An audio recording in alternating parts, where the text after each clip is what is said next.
abonneel te activer cloche de notification bi ndax nga mën a jot sunuy vidéo saa su ne boo paree nga partage ko ak say xarit.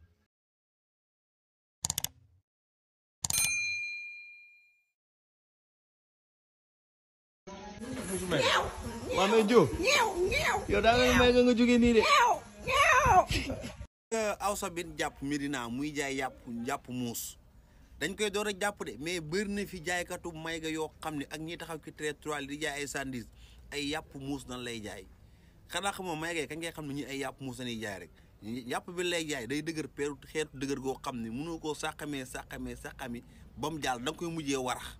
Deuxièmement da ngay dugg ci may ga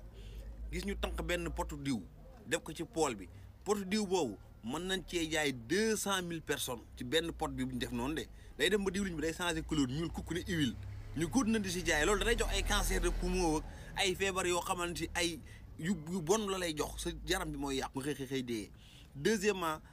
service d'hygiène ñoo liggéeyul dara parce que service d'hygiène moo waroon di def di wër di contrôler ñi nga xam ñooy jaay lekk ku dugg sa place ngay jaay lekk setoo ñu tëj la ñu la yow dootoo jaay lekk da la ko interdit ba pare amende la xaalis wala ñu yóbbu la prison. boo defee léegi feebar yi wàññeeku waaye may ga yi xam ne ay yàpp muus ñuy jël di ko saaf di ko jaay yàpp muus nga xam ne noonu lay dëgëree parce que fii ñëpp a lekk yàpp muus man ni may xalaatee may ga yi mënoon dugg di lekk ndawal gi ni muy dëgëree ma naan man li est-ce que yàpp xar lañ ma jaay wala yàpp bëy barke Seydina Mohamed mu lay leer yàlla nga dimbali ba diwuñu mais Sénégal presque ñëpp a lekk yàpp muus wóor na yàlla léegi nag service d'hygiène da ngeen di war a jël seen ay mesures ngeen liggéey yéen tamit waaye yéen a war a contrôler jaaykatu lekk yi waaye yéen kenn gisul leen service d'hygiène ana ngeen